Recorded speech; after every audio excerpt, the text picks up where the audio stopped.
Cleanth Brooks is an important new critic. He puts forward the centrality of paradox as a way to understand and interpret poetry. What is paradox? Paradox literally means contradictions.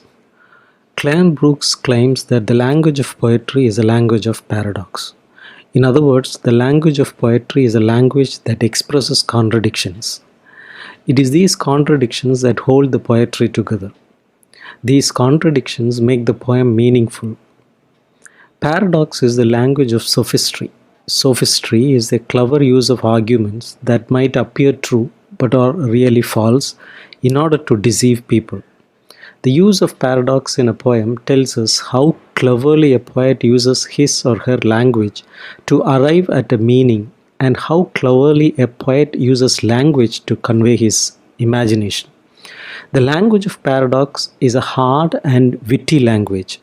It appeals to the intellect than being a language of the soul. It is hardly the language of the soul. We see the language of paradox in epigrams and satire. As Brooks rightly sums up, paradox is intellectual rather than emotional, clever rather than profound, rational rather than divinely irrational. For a poet, the language of paradox is not only appropriate, but also inevitable to poetry.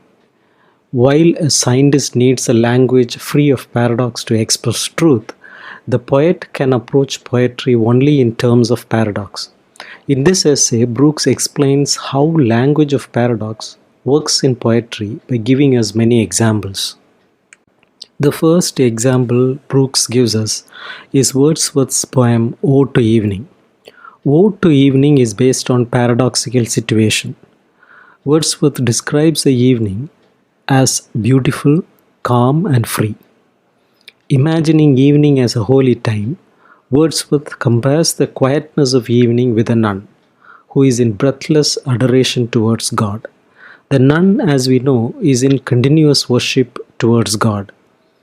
While the poet is filled with worship towards nature, the girl who walks beside him is not worshipping. The poet expects the girl to respond to this holy time like a nun, but she seems less worshipful. The girl seems less worshipful than the inanimate nature itself. However, in reality, the innocent girl worships more deeply than the self-conscious poet. The innocent girl lives with nature, but the poet self-consciously admires and adores nature. She is filled with an unconscious sympathy for nature. Her unconscious sympathy for nature is her unconscious worship towards nature. The girl is in communion with nature constantly, all the year.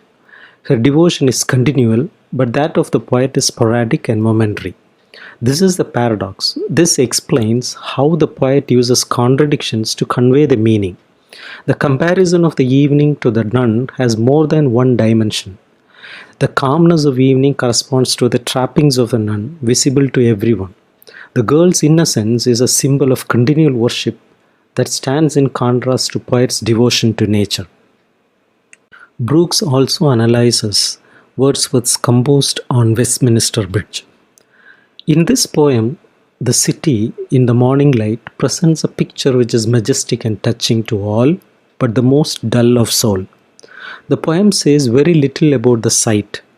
The city is beautiful in the morning light, but it is awfully still.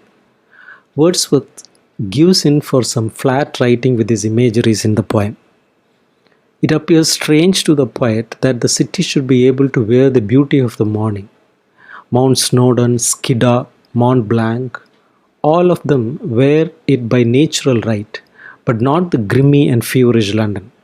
In shock, the poet exclaims, "Never did sun more beautifully sleep in his first splendor, valley, rock or hill." The smokeless air reveals a city which the poet did not know existed. Man-made.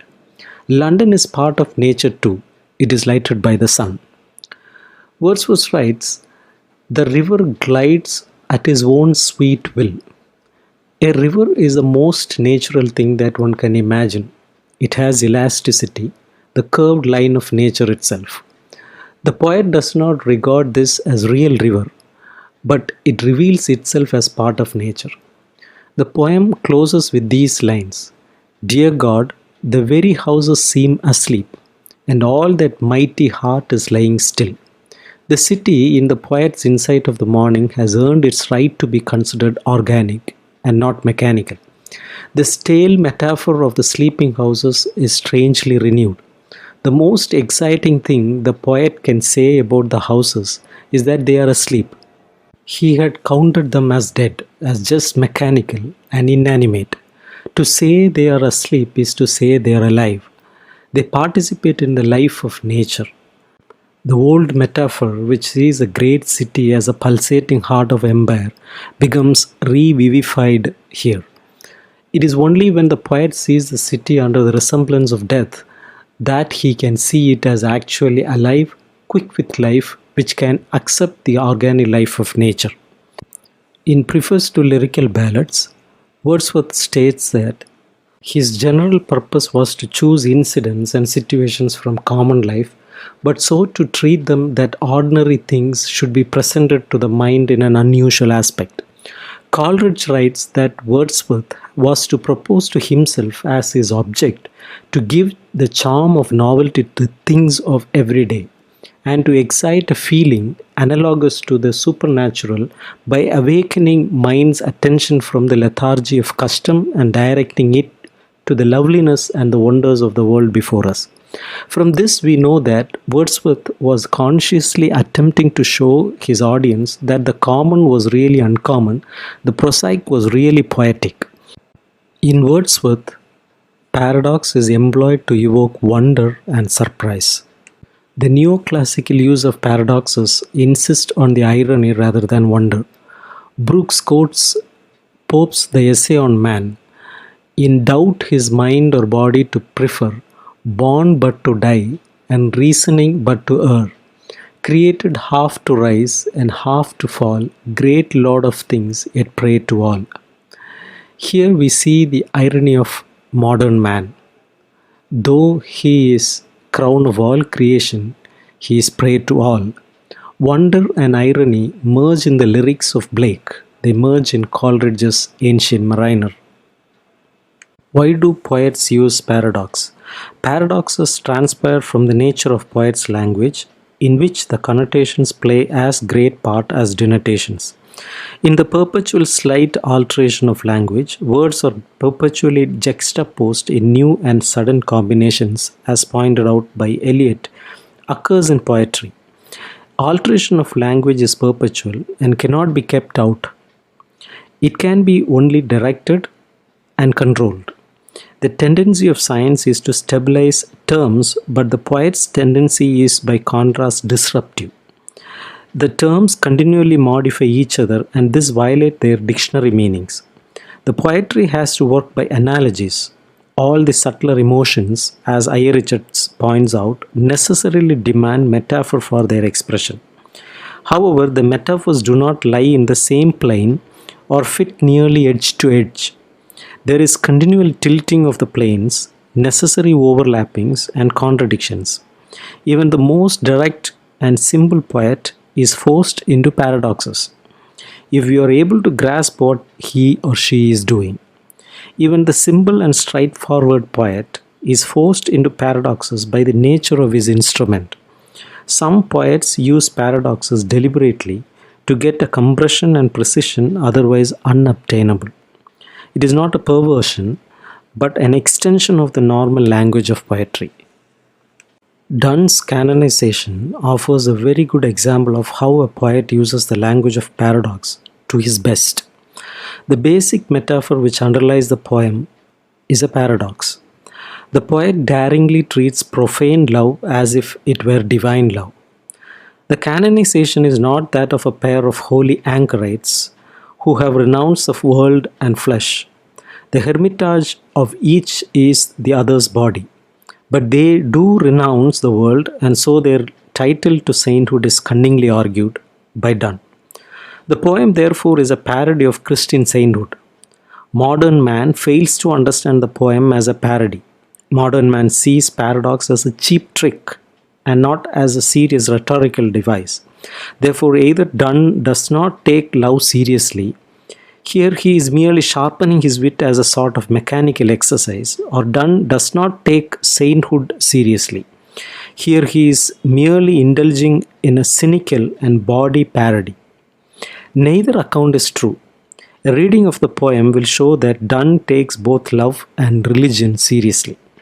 It will show that the paradox is an inevitable instrument. The poem opens dramatically on a note of exasperation. The you whom the speaker addresses is not identified. We can imagine that it is a person, perhaps a friend, who is objecting to the speaker's love affair. At any rate, the person represents a practical world which regards love as a silly affectation. To use the metaphor on which the poem is built, the friend represents the secular world which the lovers have renounced. In the first stanza, Donne writes, "Chide my palsy or my gout, my 5 grey hairs or ruined fortune flout." The implications are, all right, consider my love as an infirmity, as a disease if you will, but confine yourself to my other infirmities, my palsy, my approaching old age, my ruined fortune. You stand a better chance of curing those. In chiding me for this one, you are simply wasting your time as well as mine. Secondly, why don't you pay attention to your own welfare? Go on and get wealth and honor for yourself. Why should you care if I do give these up in pursuing my love? In the line, or the king's real or his stamped face, the two main categories of secular success are neatly and contemptuously epitomized. Cultivate the court and gaze at the king's face there, or if you prefer, get into business and look at his face stamped on coins. But let me alone. This conflict between the real world and the lover, absorbed in the world of love, runs through the poem. It dominates the second stanza, in which the torments of love, so vivid to the lover, affect the real world not at all. Donne introduces the contrast between the word chronicle, which suggests secular history with its pomp and magnificence, the history of kings and princes, and the word sonnets with its suggestions of trivial and precious intricacy. The conflict appears again in the last stanza, only to be resolved when the unworldly lovers, love saints who have given up the world, paradoxically achieve a more intense world. But here the paradox is still contained in and supported by the dominant metaphor. So does the holy anchorite win a better world by giving up this one. Donne also self-consciously introduces the love metaphor. In the second stanza, he fills with the conventionalized figures of the Petrarchan tradition, the wind of lovers' sighs, the floods of lovers' tears, etc.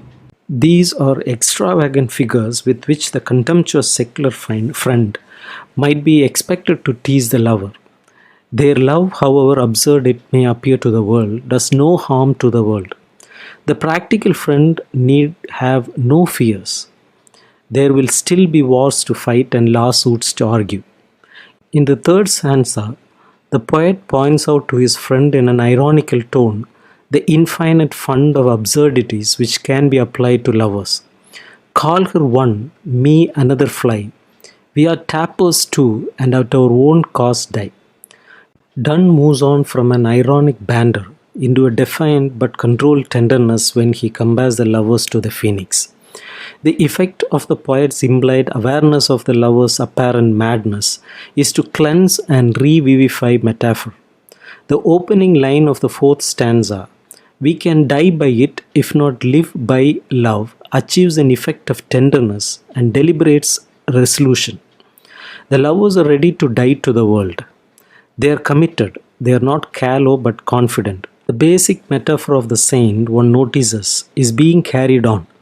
The lovers in their renunciation of the world have something of the confident resolution of the saint. The lovers are willing to forego the ponderous and stately chronicle and to accept the trifling and insubstantial sonnet. However, if the urn is well wrought, it provides a finer memorial of one's ashes than does the pompous and grotesque monument. With a finely contemptuous yet quiet phrase, half-acre tombs, the world which the lovers reject expands into something gross and vulgar. But the figure works further. The pretty sonars will not merely hold their ashes as a decent earthly memorial. Their legend, their story will gain them canonization and approved as love's saints. Other lovers will invoke them. In the last stanza, the theme receives a final complication.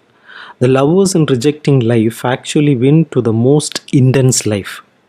This paradox has been hinted at earlier in the phoenix metaphor. Here it receives a more powerful dramatization. The lovers, in becoming hermits, find that they have not lost the world but have gained the world in each other. Now, a more intense, more meaningful world.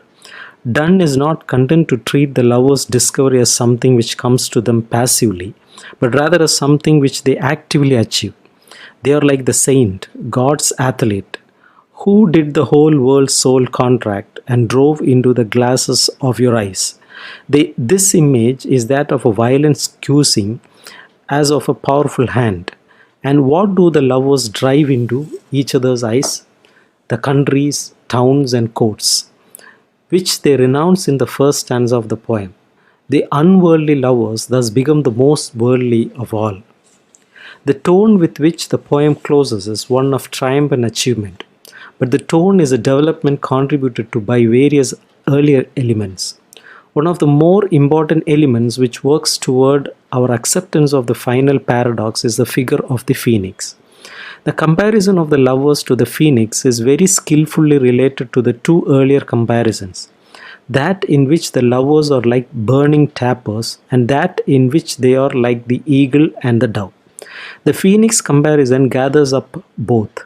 The phoenix is a bird and like the tapers it burns. We have selected a series of items. The phoenix figure seems to come in a natural stream of association. Call us what you will, the lover says, and rattles off in his desperation the first comparisons that occur to him. The comparison to the phoenix seems thus merely another outlandish one, the most outrageous of all. But it is this most fantastic one stumbled over apparently in his haste that the poet goes on to develop.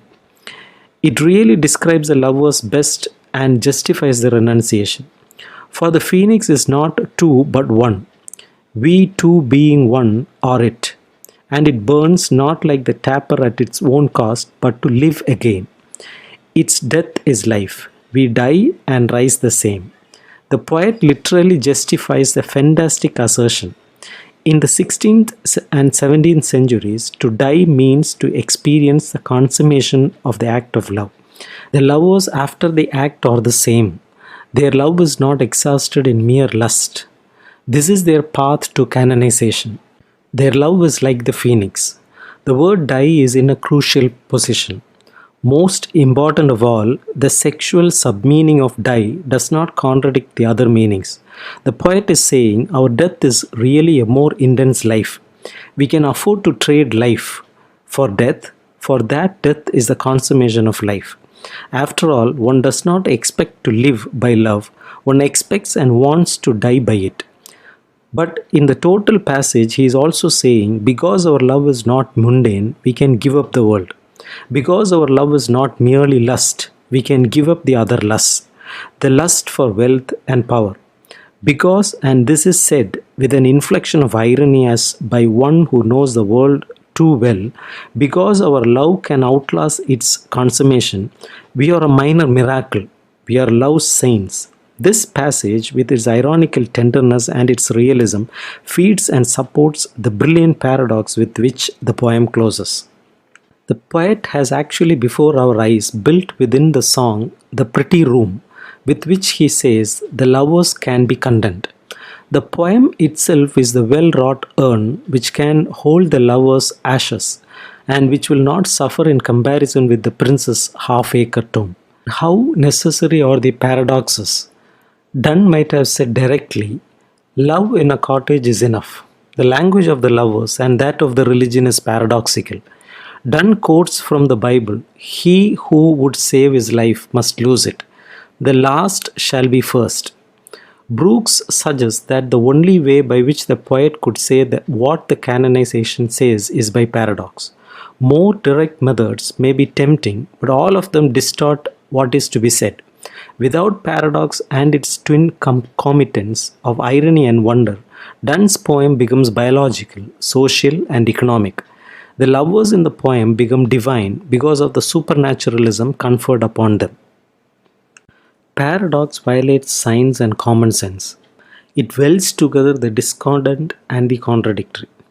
Coleridge offers a classic explanation of its power and nature. It reveals itself in the balance or reconciliation of opposite or discordant qualities. This is how Coleridge explains imagination. Of sameness with difference, of general with the concrete, the idea with the image, the individual with the representative, the sense of novelty and freshness with old and familiar objects. While this is a great and illuminating statement, it has a series of paradoxes. Coleridge could describe the effect of the imagination in no other way but through paradoxes. Shakespeare's The Phoenix and the Turtle oddly parallels with the description given by Coleridge. Reason in itself confounded, saw division grow together, to themselves yet either neither. Symbol were so well compounded. Brooks explains, the nature is single, one and unified, but the name is double. And today with our multiplication of sciences, it is multiple. If the poet is to be true to his poetry, he must call it neither two nor one. The paradox is his only solution. The difficulty he has intensified since Shakespeare's day. The timid poet, when confronted with the problem of single nature's double name, has too often funked it. In Shakespeare's poem, reason is in itself self-confounded, at the union of the phoenix and the turtle, but it recovers to admit its own bankruptcy. Urn to which we are summoned. The urn which holds the ashes of the phoenix is like the well-wrought urn of Donne's Canonization, which holds the phoenix and lover's ashes. It is the poem itself. One is reminded of still another urn, Keats's Grecian urn, which contained for Keats truth and beauty, as Shakespeare's urn encloses beauty, truth, and rarity. But there is a sense in which all such well-wrought urns contain the ashes of a phoenix. The urns are not meant for memorial purposes only, though that often seems to be their chief significance to the professors of literature. The phoenix rises from its ashes, or ought to rise, but it will not rise for all our mere sifting and measuring the ashes or testing them for their chemical content. We must be prepared to accept the paradox of the imagination itself. Otherwise, beauty, truth, and rarity remain enclosed in their cinders, and we shall end with essential cinders for all our pains.